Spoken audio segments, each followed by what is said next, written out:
You're talking, but is anybody listening? And if they are they buying into what you're sharing or preparing their rebuttal? Welcome back to another episode of Leading Beyond the Spreadsheet, the leadership podcast for analytically minded leaders who want to balance their technical expertise into embracing and excelling with the people part of work.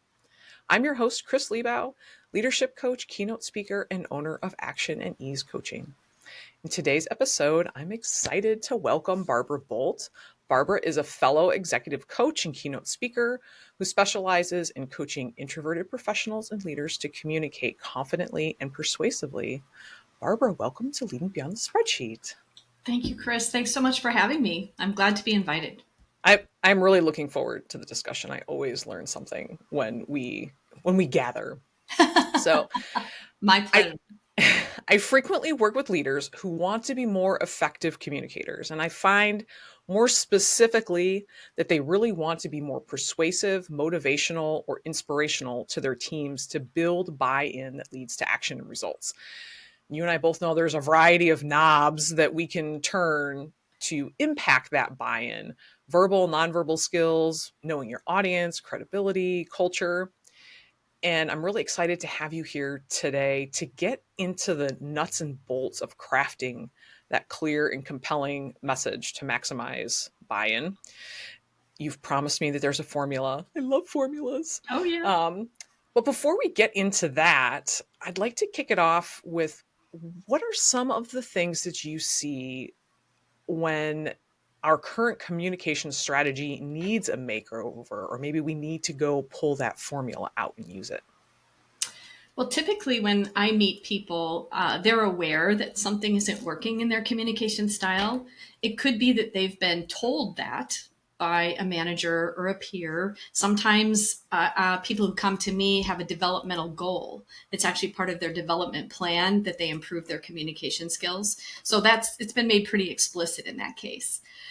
But other times, people are maybe a little confused about what's not working in their communication. But a sign that they might get, if somebody is getting a lot of clarifying questions when they speak, if they're telling people something and people are saying, could you explain that another way? Or are you saying, right? These are clarifying questions that would indicate that the person speaking has not been clear. They have not gotten their message across. Another sign could be that you give instruction or you ask somebody to do something and they don't do it. It just doesn't happen. So then, and sometimes we just think, well, that other person's stupid. They didn't get it. But we really should be thinking back to, how did I say that? And what did I put out there? Because communication is always a two-way street. What we put out is one thing. What the other person takes in can be another thing. And the goal in successful communication is always to have those two things as aligned as possible. We all have filters that we subconsciously use as we receive information. And we can't know everybody's filters. That's not possible. But if we can be as clear as possible in our intent and what we want or need, our message has a better chance of getting through intact. That's really what we're trying to get to. We don't want it to answer every question that somebody has. That's what people tend to do, is pack too much information into when they're trying to be persuasive, right? And technical people have this tendency. Engineers will call you out.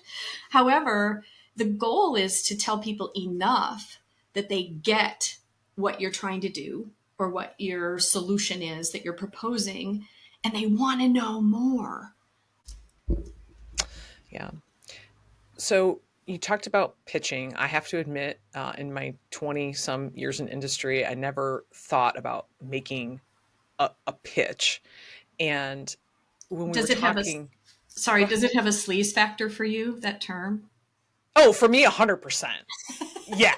It Yeah. does But for a I've lot of never, yeah. But with that engineering mindset, like the concept of, I never thought that I had to do anything that was marketing, right, or in sales. my, Sales. yeah, just Yeah. in my job, my day-to-day thing to get stuff done. I never really thought about it through that lens. And so I think it's important to say, like, when we say pitch, when I, with this new lens that I have now, it's like, oh, that's probably why I didn't get the buy-in that I needed in some of those places. So I think it's really powerful to think about when we're communicating that we are actually making a pitch In a to lot of people. cases. Yeah.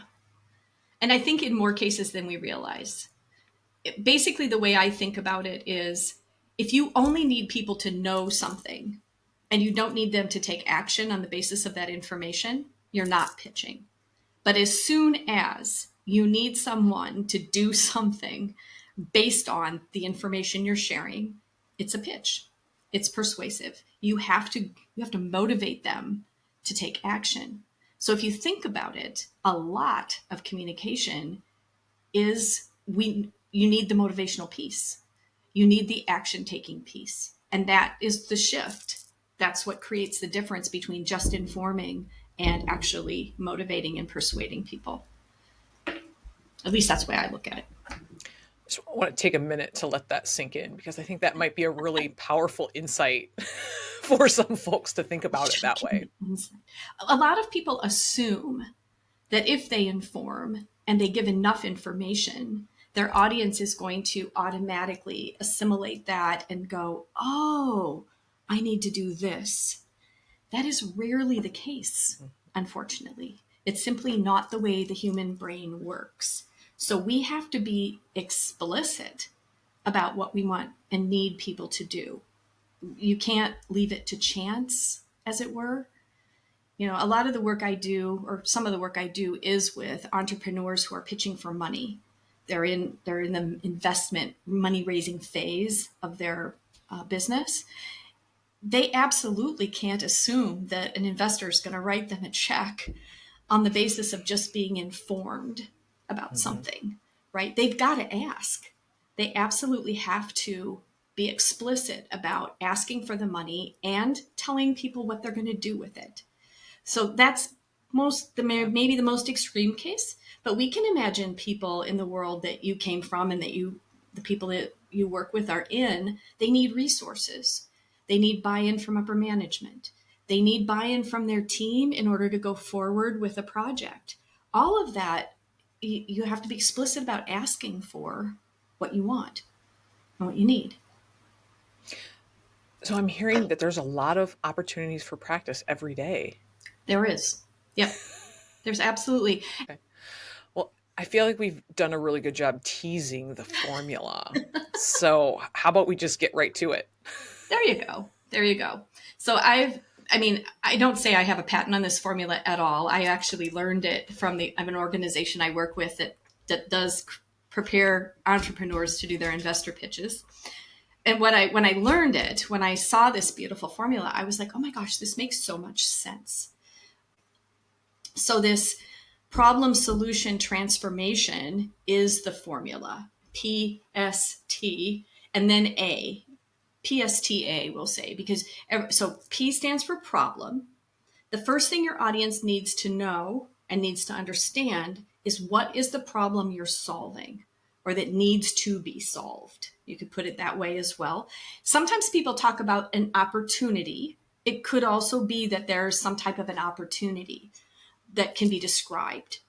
But typically, we're going to be looking at a situation where something's not working, something's wrong, and we got to fix it. And I know that appeals to engineers a lot. But typically, or often, what people might do is go right to the solution. We need to do this.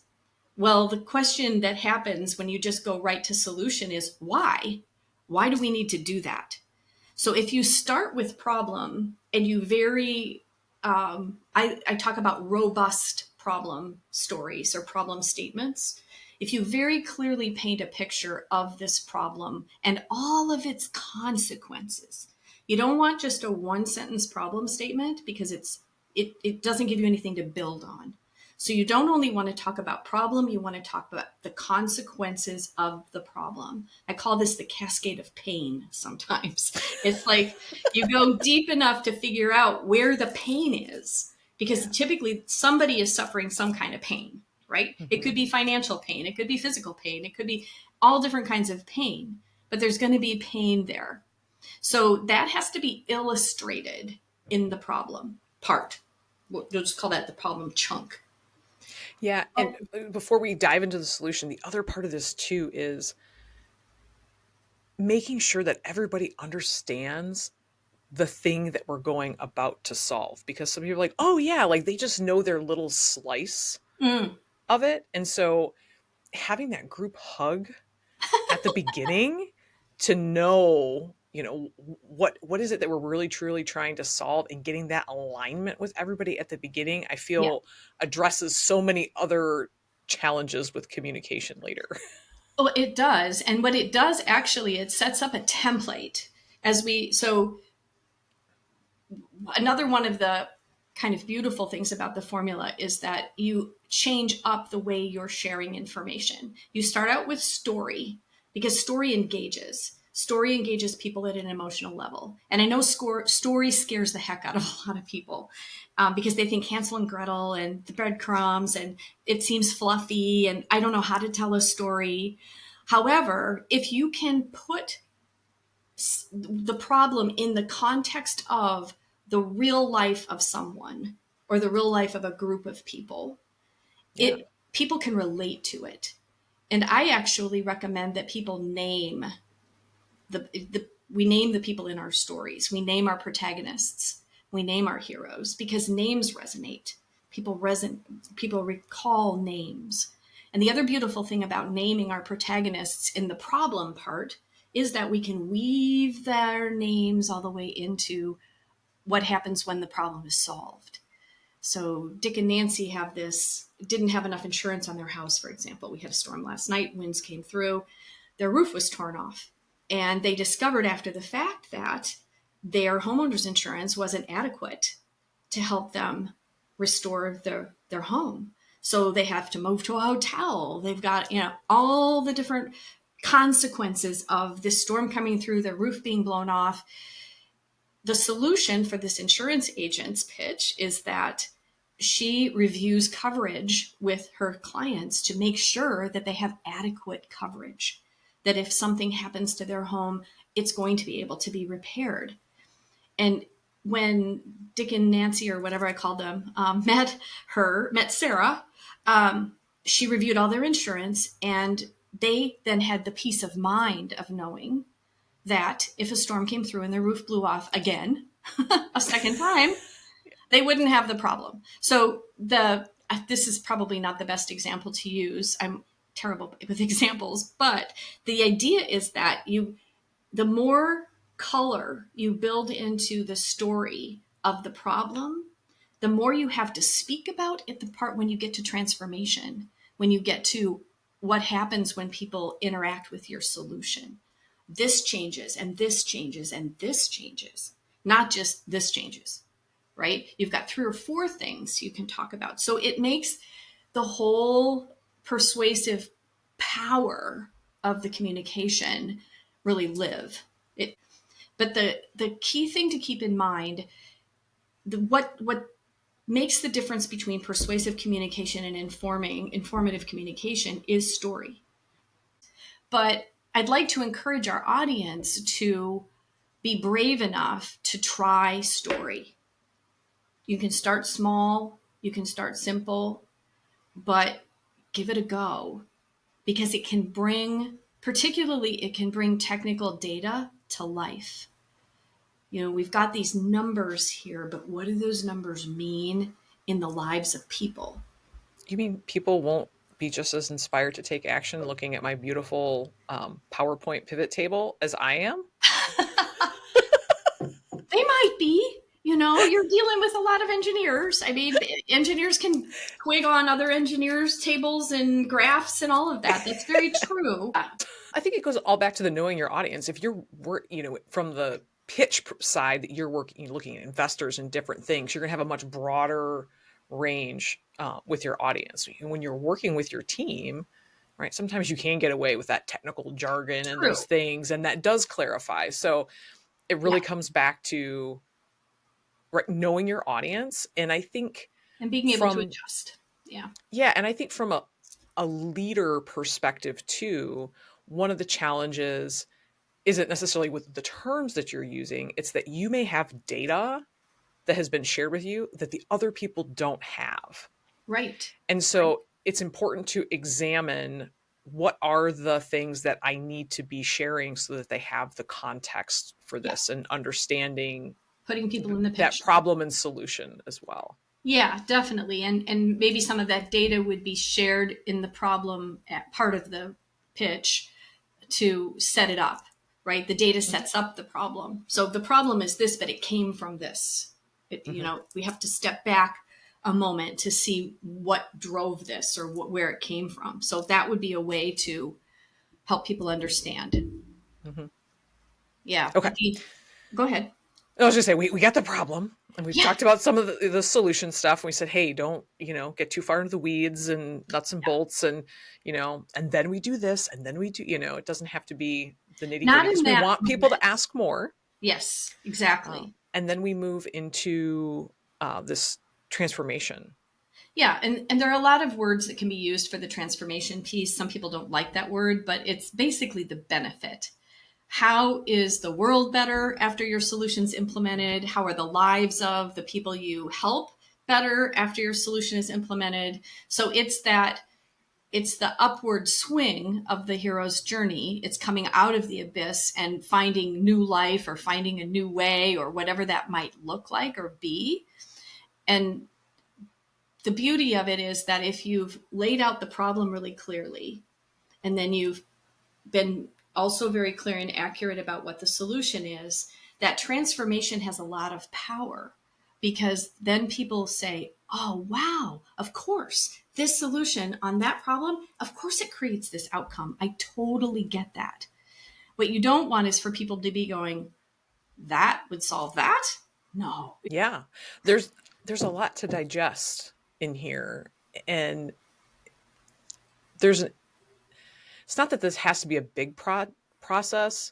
There's an intentionality to Yes. really just taking a moment to embracing this. And you mentioned before that this doesn't have to be perfect out of the get-go, but just Right. really thinking about like, how am I talking about these Yeah. pieces? Being intentional about language and being intentional about structure. And the formula gives us the structure of how to order that information so that it's not totally random. I read a lot of pitches or hear a lot of pitches where there's some problem, then there's some solution, then there's more problem, then there's more solution. And it's all jumbled. It's all jumbled up. And the brain really likes buckets. It likes, oh, all the problem. Okay, I got the problem now. Give me the solution, right? The brain likes that delineation or demarcation between the types of information. So that's something to keep in mind as well. I actually just this week developed a little pitch template. It's a freebie download that's going to be on my website. So, Barbara, you mentioned at the beginning that there's 4 parts to the formula. What's Stop holding on to me. What's the 4th step? so we've done the P problem, we've done the solutions, S solution, we've done T transformation. The final piece that we have to have is our ask. So that's the A. And a pitch is not a pitch without an ask. You absolutely have to ask people. If you have followed the pitch structure, they're waiting to be asked to do something. And if you leave it hang, they're going to be like, why did I just listen to that? What was the point? Right? So This could have been an email. yeah, what was that all about? So even if all you ask them for is feedback, I can imagine in a team situation, a leader might just float an idea. So they describe the problem, they describe their proposed solution to this problem, they spell out how they feel things would change or be better if the solution were implemented. And then they say something like, my ask today, or what I'm asking for, is just your feedback. What do you think about this? What is your input? How do you see it? That's a simple ask. It's not asking for money. It could be a leader is in a situation of pitching to upper management for resources and support for a project. And in that case, they're going to say, my ask today is for X amount of money to take this project forward. And we're going to spend it on X, Y, and Z. Typically, when you ask for an amount of money, you do want to indicate how it will be spent. But that doesn't mean you need a spreadsheet. Aw. Oh, I know. But you want three things. Everybody, I hope people know the rule of three. The brain loves three things. The brain can handle three things. So when you are presenting in any context, no laundry lists. You don't want seven things that you need. You want the top three, um, or the top three ways that the resources will be used. But the important thing to remember is that you need some kind of an ask, and you will pretty much know what you need. That's the goal setting at the whole beginning of the thing. You know, like, what do I need here? And it can be a variety of different things, but you got to ask for what you need. It needs to be explicit. And I usually tell people to use the word ask because it triggers the brain to listen. My ask is today. What I'm asking for today is boom. It's sort of like when people say in conclusion, everybody starts paying attention. Right. My ask today is going to trigger your listener's brain to go, oh, I got to listen to this. If they drifted off, people are so distracted these days. So use the word ask when you're making your ask and be very explicit about what it is you need. Do not assume that they will know by what, from what you've said already. Yeah, well, I think that it's a great point because the whole time you're doing this pitch, I'm putting myself in this position, right? That's running in the back of my head the whole time, but it's not something I've actually said. Right. And so that's the challenge is even though we're thinking it doesn't necessarily mean that other people have put two and two together and can magically read our minds. Or they've put two and two together in a way that you didn't anticipate. Or that Yeah. everybody in the room is putting two and two together the same way. That it's not going to be happening. Mm-hmm. So we all know what happens when we assume we don't get what we need. Yeah. In these kinds of situations, we've got to be crystal clear about what it is we need to move forward. That serves everyone, really, to be clear about that. Yeah. Clear next steps. People can say no. And I think that's what a lot of times what people are afraid of. They're afraid they're going to get a no. But I was recently told something that I found very intriguing, and it is that yes lives in the land of no. I've heard that before. Or no lives in the land of yes. I'm not sure which way that goes. Well, but when you get to that point, you can then have a conversation around what's Right. behind the no or the yes or whatever that is. If it never happens, then there's no next step. There's no launch pad. And they can ask you questions. My ask today is for this. And they might say, well, in order for us to give you that, we need to know more about this. We need more detail, or we need more data, which, you guys live in the land of data. You've got it. We can do that. You've got it. But you don't want to overwhelm people with too much data before you get buy-in. And it's kind of American that, like, if your audience were German, you'd want to throw all the data at them.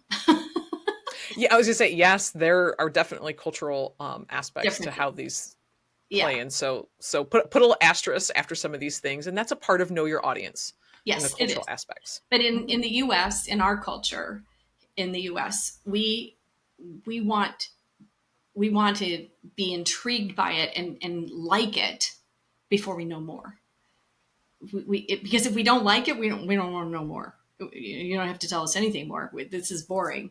But if you've engaged me and you've sold me on the idea, and I can see that problem clearly, and I can see how this solution is going to solve it, and I can see the great things that are going to come out of it, tell me more.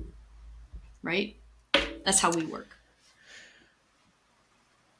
There was a lot of good stuff that we talked about today. I feel like we could have had like a 6-part series on everything. Bore the pants off of people. So we're at I call this the too long didn't listen part. And out of everything that we've chatted about today, if people remember nothing, or if they can only remember one thing, what's the one thing that you really want people to walk away with today?